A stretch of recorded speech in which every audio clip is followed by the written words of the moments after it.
Hi, I'm Corrigan. I'm from Northern Ireland. I teach a primary 7 class in Millennium Integrated Primary School, which is a small school just outside Belfast. Now, the project we're working on is called Do You Do Kodu Like We Do Kodu? And what's really important about it is that Kodu is just one element of it. It's not the actual project. What we try to do with the project is show children that their work doesn't have to just be programming, because not everybody wants to program. Now, Northern Ireland in the past, 100 years ago, we had the biggest shipbuilding yard, we had the biggest spinning mill, we had the biggest rope works, the biggest tobacco factory in the world. The problem is that was 100 years ago. We don't have that anymore. Now the children are having to they're having to learn new skills. They were guaranteed jobs. They're not guaranteed jobs anymore. So what we're trying to do is give them a skill set that improves that. So using Kodu, we give the children the idea that we're going to go down this road, this set of jobs that are available, and that at the centre of it, when they do a design within the game, it isn't just the actual game they're creating, they have to create a lot more. So we put them into teams of 6, and their teams of 6 then they're broken into 2 teams of 3. The first team's responsible as graphic designers, so what they have to do is design the box art to the games, and all done in PowerPoint, and then design the internal flyer as well. So they've gone and researched those within Xbox games. So it's a literacy based project as opposed to a technology based project. The other half of the team then have to go and create an advertisement, and they use using of Movie Maker, using of Audacity, the audio network to get their music, for example. So that team are away working while the other team are doing the graphic design, all on the same message. So the idea of the collaboration, the idea of the cooperation as well. Now, what's important about it and where it comes from in my ideas, and we're very lucky, as I was saying to you before, the Northern Ireland curriculum, before you even get to the content of it, you meet the thinking skills and personal capabilities.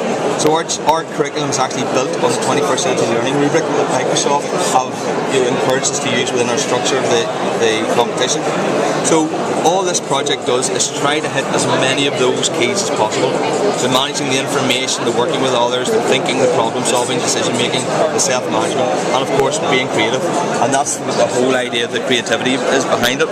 So Kodu is just the beginning of it, because they're interested in their games.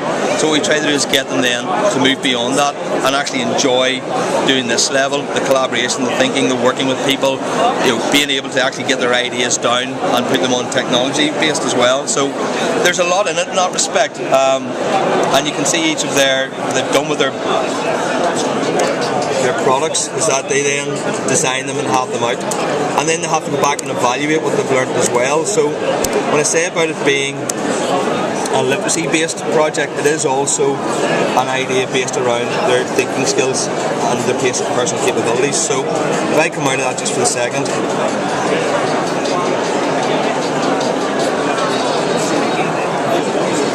one of the things we get the children to do, at the very start of the project, I give them their design brief, so what the advertisers have to do and what the graphic designers have to do. So there's their brief. Then when they split themselves up into their teams, we have an overall leader. So we have an overall leader, an advertising leader and a graphic design leader. So all their responsibilities write themselves in that respect.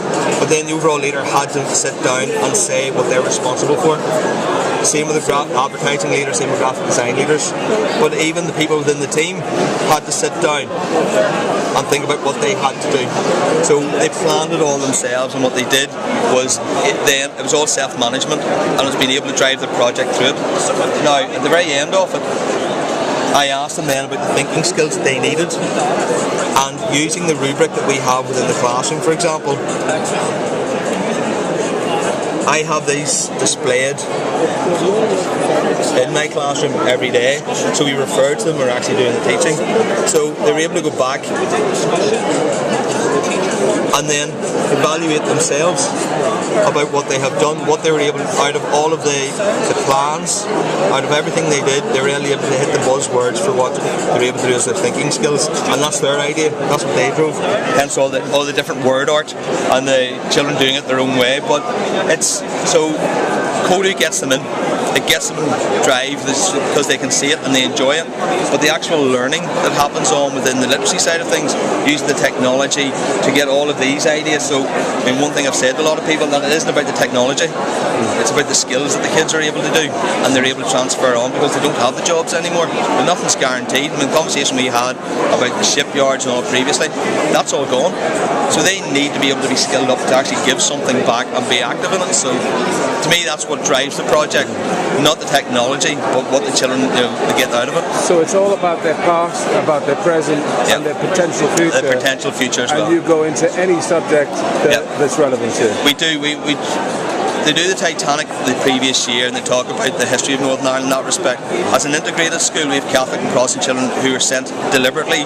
Our school system has three strands to it effectively. We have Catholic schools, we have Protestant or stroke state schools, and then we ourselves as integrated schools. We're only about 10% of the school population. We then go out. Last week, for example, was Integrated Education Week. We took our children on a tour of the murals around Belfast to see what their history was, to show that it's okay to be different, but be very open about it and say, yes, we're all different, but that's okay. What we need to do is actually accept that we're different and move on, because when they're coming out of an integrated school, they know what society's like.